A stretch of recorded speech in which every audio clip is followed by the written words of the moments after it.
How much of your paycheck is already spoken for before you even get it? How many hours of your life have been traded just to keep the lights on and the creditors quiet? You don't work for yourself. You work for the bank. You work for the credit card companies. You work for the mortgage lender, the auto loan, the student debt that never seems to shrink. By the time they all take their cut, what's left for you? Every month, the cycle repeats, the bills arrive, the payments go out. You grind through another 4 weeks just to hand over what you earned. And the worst part, you've accepted this as normal. They told you debt was just part of being an adult. That borrowing was the only way to own a home, drive a decent car, and get an education, and you believed them. You believed that owing money wasn't just common but necessary. But ask yourself, who actually benefits from that belief? Because it sure isn't you. You think you're working to build a future. But in reality, most of your effort doesn't build freedom. It just feeds debt. Your mortgage, owned by the bank. Your car, leased from the lender. Your degree, still collecting interest. Decades of your life already sold. And for what? A house you don't truly own. A lifestyle that looks good but keeps you shackled. The illusion of security that disappears the moment you miss a payment. Debt isn't just a burden, it's an infection. It seeps into your future, consuming everything before you even get there. And if you don't stop it, it will take everything. So the real question is this: how much more of your life are you willing to sell before you finally say enough?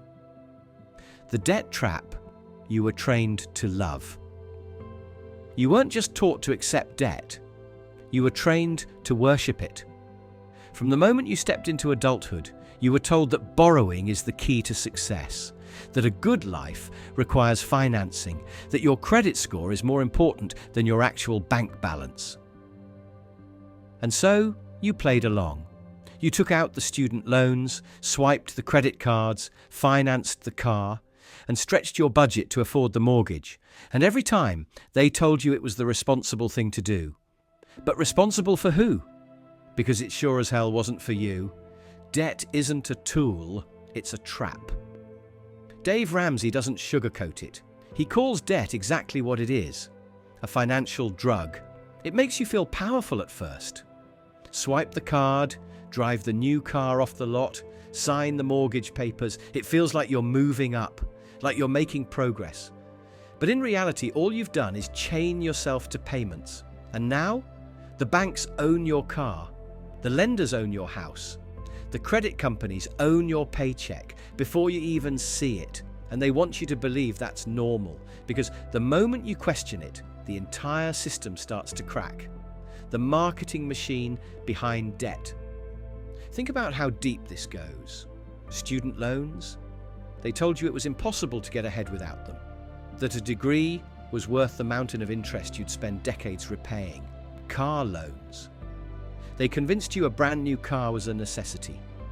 That leasing or financing wasn't just an option, it was the way things are done. Credit cards, they don't sell you on the debt, they sell you on the points, the cash back, the perks. They make it feel like you're winning while they slowly drain your future. And now, buy now. Pay later is everywhere, because they know if you had to save up for something, you might realize you don't need it at all. Who really wins? Debt is a game rigged against you. The banks win, the lenders win, the credit card companies win. And you? You spend your life working for them. So tell me, are you really building a better future? Or are you just financing someone else's empire? Why debt feels like freedom?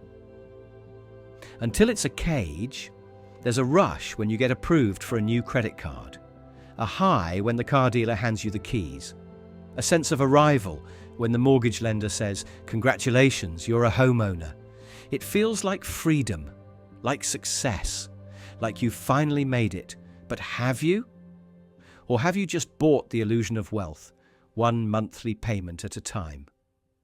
The thrill of borrowed success.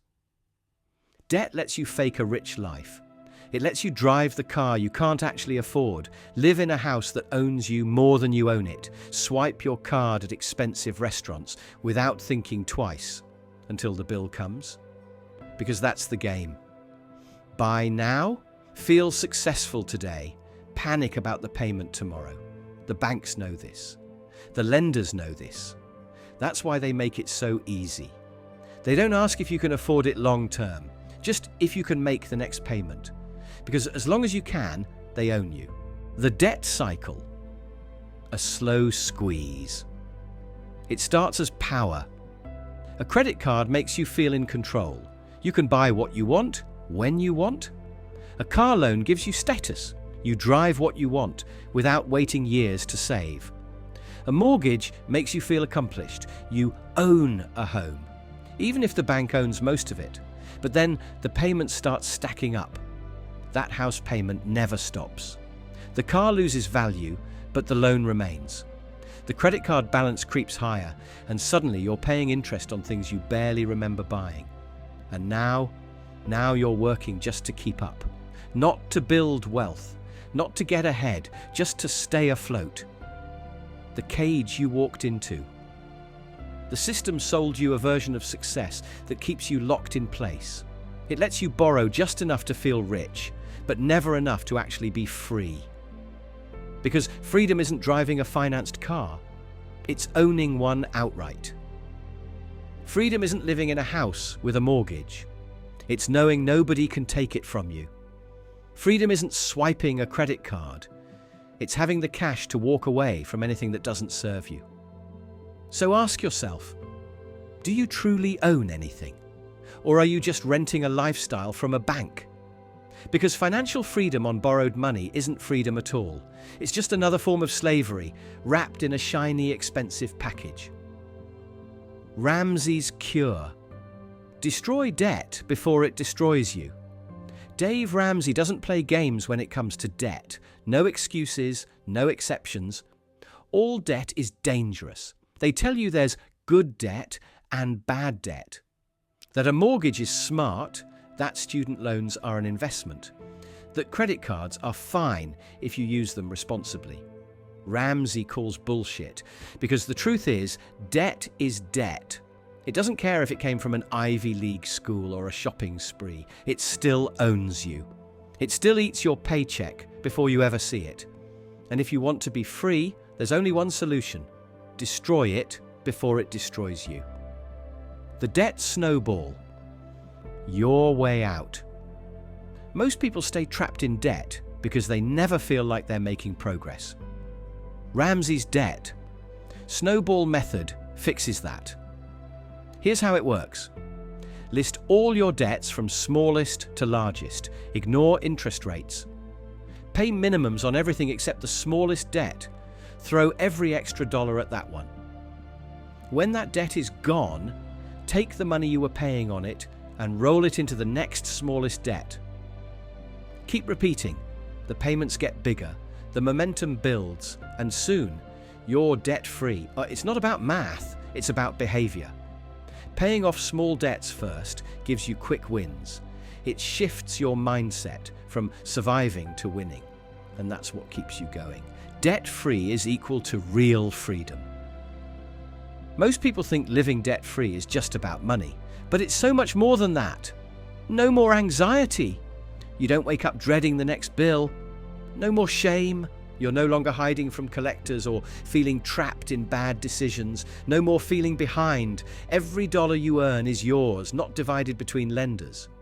When you stop owing everyone else first, you become your best self. You're calmer, sharper, more in control. You start making choices based on what's right for you, not what your debt forces you to do.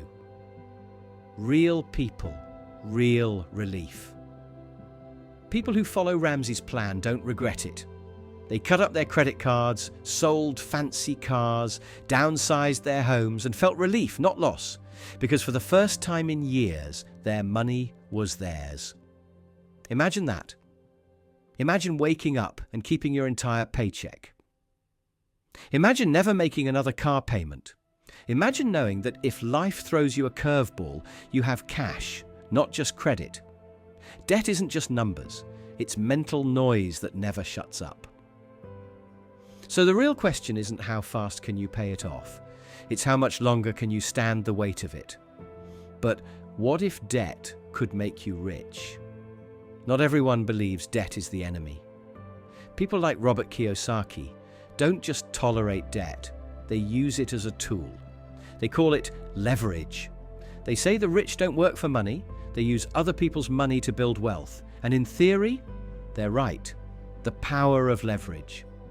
The idea is simple. Borrow money to buy assets that pay for themselves. Take out a loan to buy a rental property.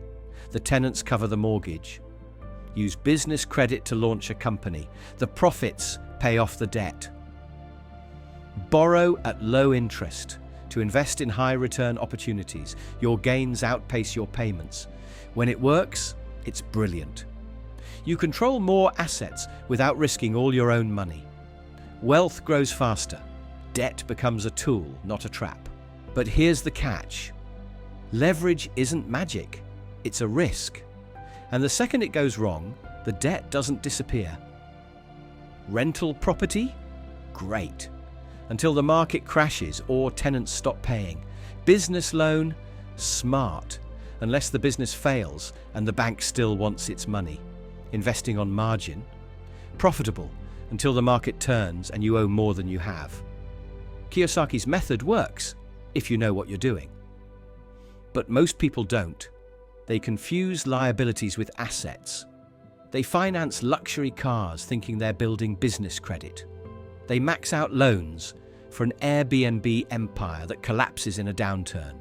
They swipe their credit card for investments that are really just expensive gambles. And that's how leverage destroys people. Debt doesn't care about your intentions. You can call it good debt all you want.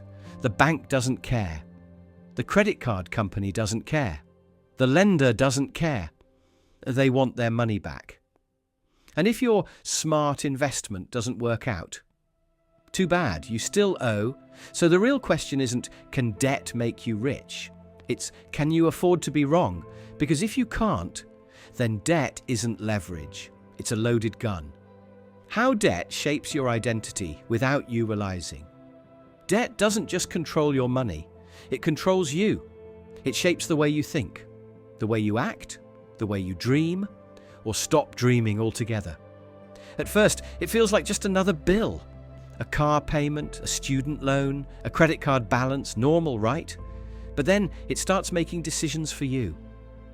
You don't chase the career you love. You pick the one that pays the most. You don't take risks. You play it safe because missing a paycheck means falling behind.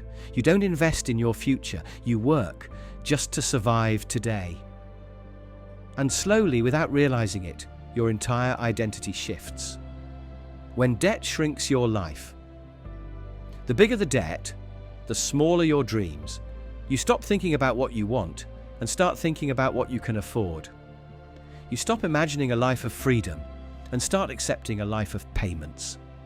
That trip you always wanted to take, maybe someday. That business idea you were passionate about, too risky right now. That version of you who once believed in bigger things, gone. Because debt doesn't just take your money, it takes your options. Are you living for freedom or just to stay afloat? Ask yourself, who would you be if you weren't in debt? Would you work the same job? Would you live in the same place? Would you take more chances? Or have you built a life, not around freedom, but around what you owe? Debt keeps you busy enough to survive, but too burdened to escape. And the longer you carry it, the harder it is to remember the person you were before it ruled your life. It's not just money. It's your future. Look at where you are right now. Look at the choices you've made just to keep the system running. Now ask yourself, was any of this really your choice? Or did your debt decide for you? Choose your prescription. Burn the debt or bet on it. You can't avoid this decision. Do you believe Dave Ramsey is right? that the only way to freedom is to burn the debt, cut every card, live simple, stay free? Or do you think you're different? That you're one of the few who can play the game, who can master debt and turn it into wealth instead of a trap? Because here's the truth. Both paths are hard. The price of debt freedom. If you choose Ramsey's way, be ready for sacrifice. No credit cards, no car payments, no shortcuts. You'll say no to vacations, shopping sprees, keeping up with anyone. You'll drive a car that's paid off even if it's old. You'll rent until you can buy it in cash. You'll grind harder than anyone else you know. But at the end, no debt, no stress, no chains. You keep every dollar you make, and when life throws a curveball, you handle it. With cash, not panic, the gamble of debt leverage. Or maybe you take Kiyosaki's approach. You bet on yourself.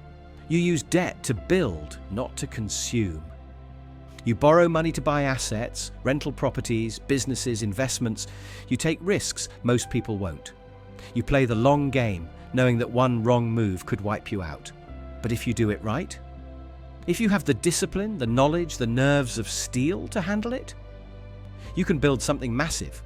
You can reach wealth faster than the debt-free crowd ever will. But you'll live with a constant edge of risk, because leverage cuts both ways. But sitting in the middle, that's the worst choice of all.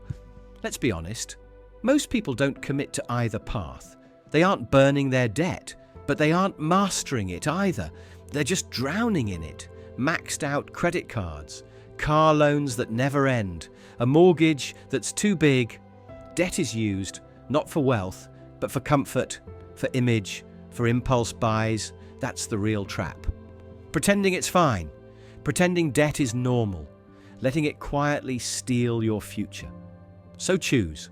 Burn the debt or bet on it.